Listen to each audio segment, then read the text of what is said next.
We did our worst moments of 2024. Now it's time for the top 10 best moments inside the UFC in 2024. Lucas, are you ready? I'm ready. All right. The previous video we did, the worst moments, I think that one was one of our best videos. Oh, it was a banger. So if you guys haven't watched that, make sure you go check that. It'll be somewhere. Lucas, your number 10 best thing to happen inside of the UFC in 2024. All right, starting us off, I have the Dan Hooker upset over Mateusz Rebecca. Oh no, Gamrot. Sorry, wrong Mateusz Gamrot in Australia in his hometown, or technically a home crowd, whatever. Perth, 305.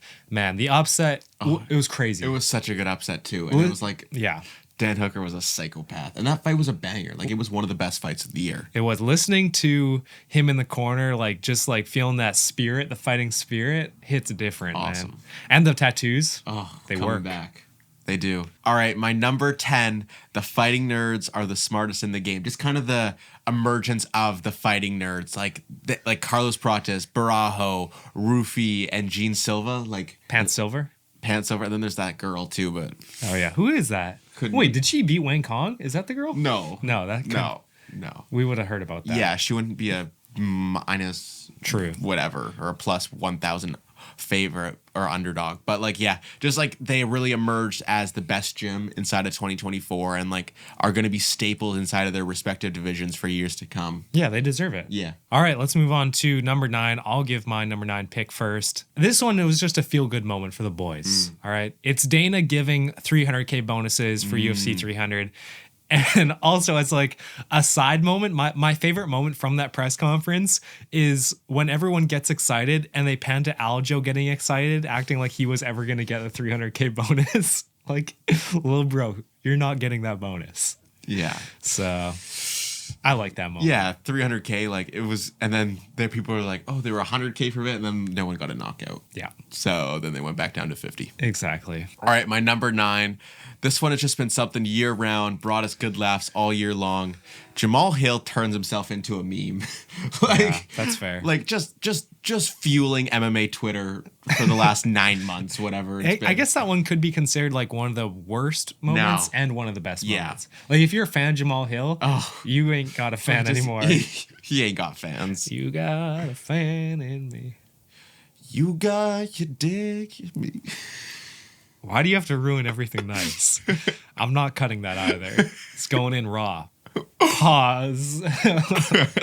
Okay, let's move on to number 8. My number 8 pick, DDP making Izzy cry at the press conference. Man, I love that moment. This was when I was the crash show. Hater.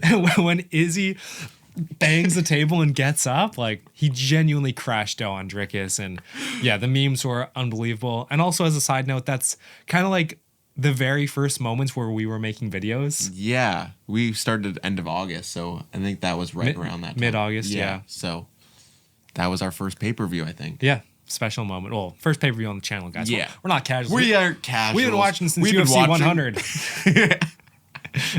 All right, my number 8 moment. I think I'm a little bit extra biased towards this moment, but the Butcher in Paris, Brian Battle, what he did inside of Paris. I think even that whole Paris fight night was really good, and the crowd was really good for it. I was gonna put that on my list here. Genuinely, for some reason, the Paris card was one of the best days this year that I've had. Yeah, it was so much fun. Just I think it was in the morning. We probably went climbing after something.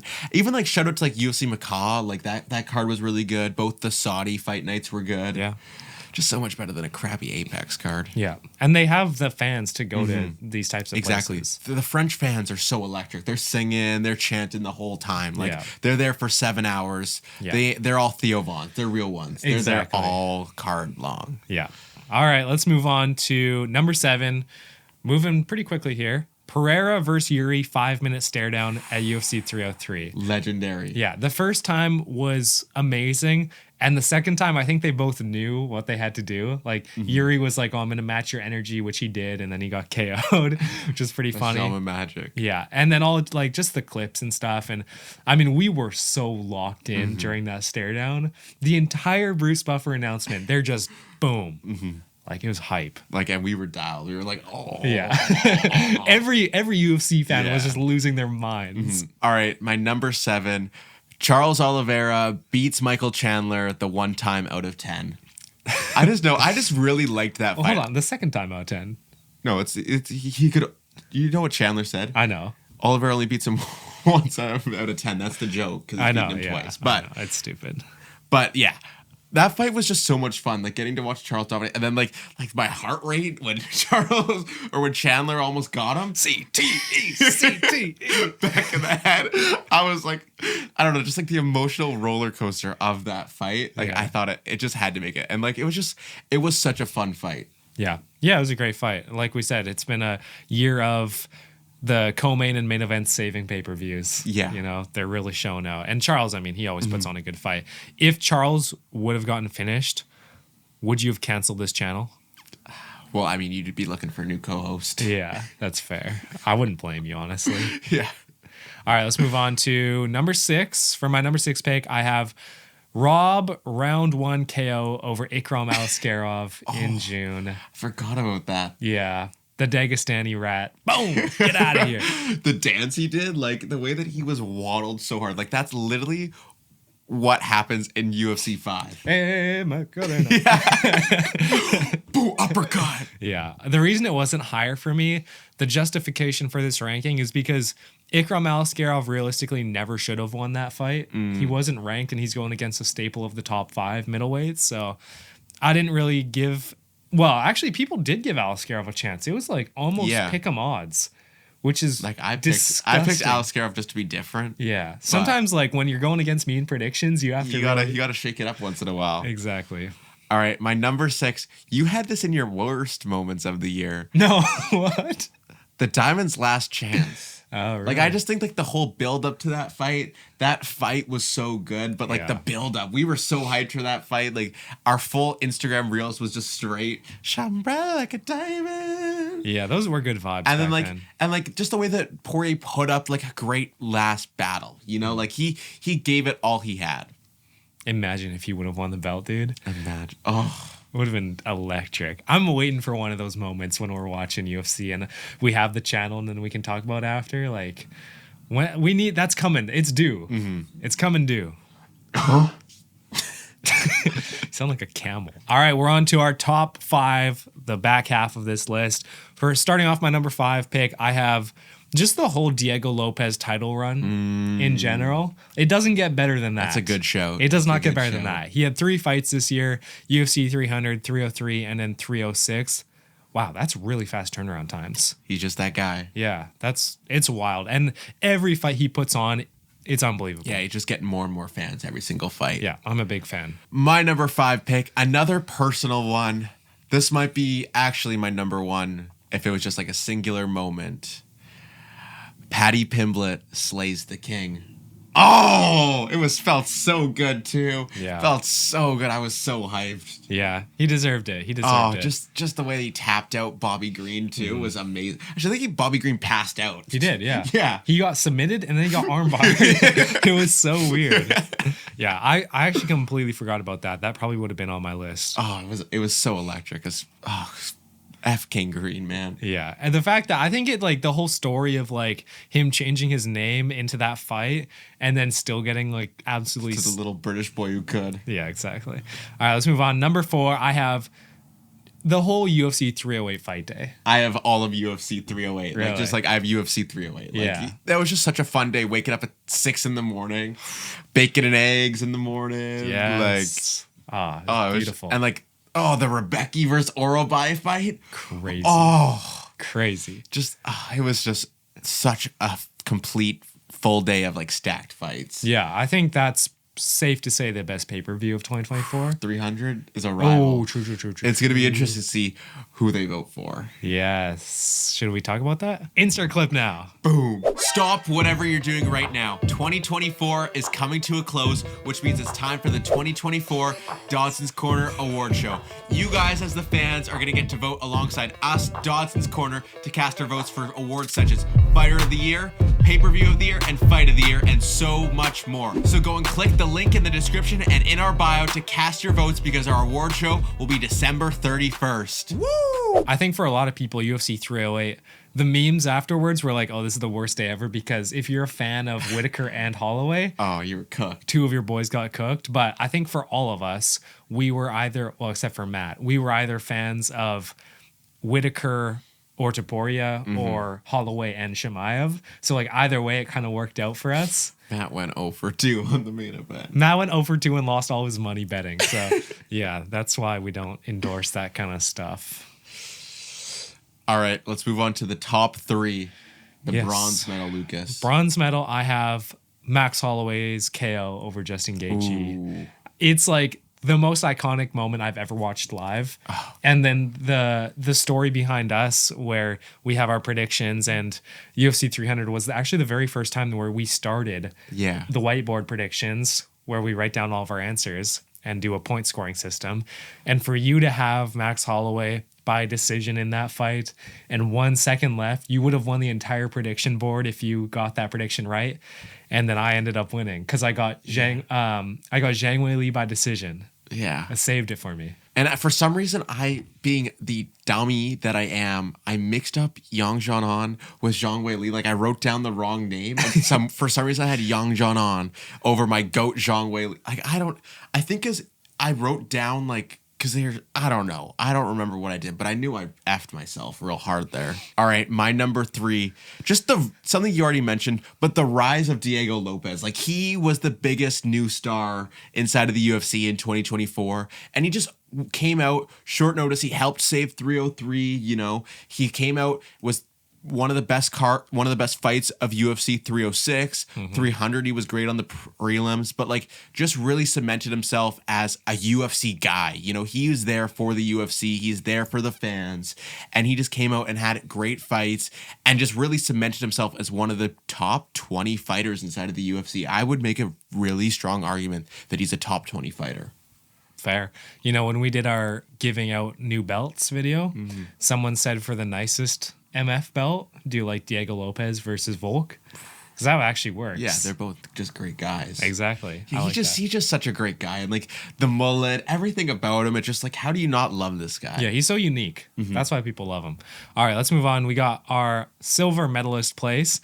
I have Alex Pereira putting the UFC on his back in 2024, and then at the end, I mean, he's had really one of the best years ever in MMA. Everything that he's done, the short notice title fights that no one else would be willing to take on, when he's sick, when he's injured, you know, toe injuries, he's like genuinely has the flu or whatever he had at UFC 307. Like, he does it all. He saved UFC 300. He created some of the top best clips this year.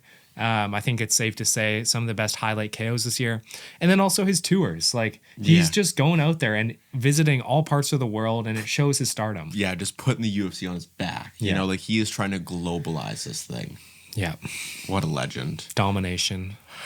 My number 2, UFC 300, and just like everything encompassing it. And then I also, to just get more things on my list, I also added in Holloway turns the highlight into a highlight. Yeah. Like, just like that whole UFC 300 card. Because I feel like that was like the first time that we were like fully locked in for like basically a full card. You know, like we were like kind of prelims, but like not all of them. But we were like fully locked in. We had a bunch of guys together, and it was just like, I think like memories from UFC 300. Yeah. It was just a great card. It was. Yeah, for sure.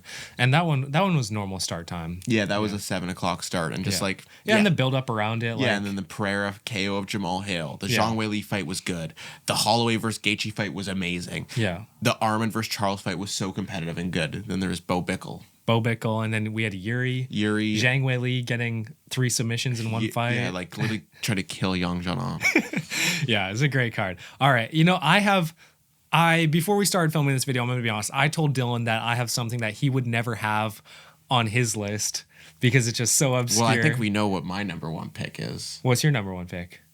Do you have any honorable mentions before we get into it? I have 2 honorable mentions. Okay, let's hear them, and then I'll do mine because I'm really curious to see what you have. Yeah, all right. I have Tom Aspinall defending his interim belt. Yeah. I love seeing Tom Aspinall fight. I mean, we watched this one. I think it was just me and you because everyone else was away. Yeah. But I mean, I was freaking out when Tom got a finish in 1 minute. Like, it was so hyped. The only reason it didn't actually make my list is because it was kind of like a tainted finish almost. People are like early stoppage. So yeah. wasn't perfect. And then my another honorable mention is UFC 308, the Oralby versus Rebecca war. That fight in particular, like it was one of the best fights of the year. Yeah. And also like in that same vein of fights, like you could have Edgar Shirez versus Joshua Van on UFC 306 and Zellhuber versus Ribovic. Like all those fights are unreal. Fight of the year contenders. Yeah. For sure. All right. My number one. I don't know what else you could have behind it. It was your number two. Just like the year of Poetan. Okay. Like just.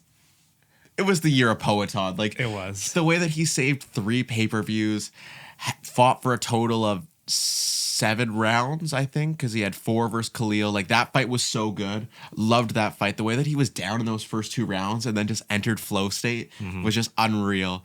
Got the 2 basically knockouts of Yuri, like, and then the Shama magic afterwards, and then just everything that happened with that Jamal Hill iconic moment. Like, it was the year of Poetan, and like you said, what he does for social media, like this dude, there's just like a new, absolutely hilarious clip of this guy every single week. It feels like, like it's like, how does this guy keep on putting out funnier and funnier clips? Yeah, I think this is also the first year where we've gotten to see his personality like on full display. Before this, he was the guy that didn't talk and who was like stone faced, and that's all we knew him for. Now I feel like we actually have gotten to know him. Well, and I think also it could partially do with the fact that he has very little to no English, and like the UFC is probably like, oh, there's no marketability in this guy, but then they're like, oh crap, this guy's the biggest star inside of the UFC, and the only word he says in English is Shama. Yeah. Legend. All right. Do you have any predictions on what my number one is? I've hyped it up for so long now. Like I genuinely, the only thing I can think about would be Pavin head kicking me first kick KO in UFC 5. Like it was iconic, but no. My number one pick, I'm disappointed you didn't have this. Logue's ducking? No, I'm disappointed you didn't have this as your number one. It is, of course... Oh! Is it this? The start of Dodson's Corner. Oh, I'm such a fake fan. You're a fake Dodson's Corner fan. Man, my ears are ringing. That really hurt. I'm gonna have to mute that. Yeah, it's I mean, we started this channel in 2024 and it's been great, and we're gonna continue doing it in 2025, and we're big like pay-per-views coming up. Not even 4 months. Yeah. Not even 4 months in, and we've had good support. So hopefully we can keep growing and keep making good videos as long as we keep getting support. So. Yeah. Keep loving on us. Exactly. Subscribe. Make sure you subscribe. And like, and just interact, and just, we always love the video ideas, or just what you guys think about the videos. Video ideas are really helpful. Yeah. Shout out Britisher. Gave us some banger ideas last week. We love you, Britisher. Yeah. And make sure you guys vote in our end of the year awards, because we have our own kind of like MMA awards that we're doing, so you guys can all actually put your opinion in rather than just see the opinions of other people.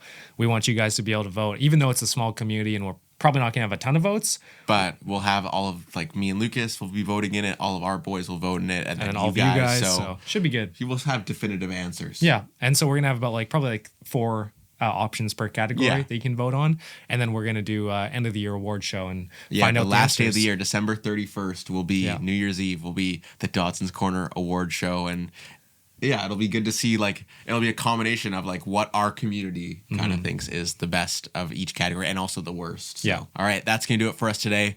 Thank you all for all the love and support, and we'll see you guys next time. Peace. See ya.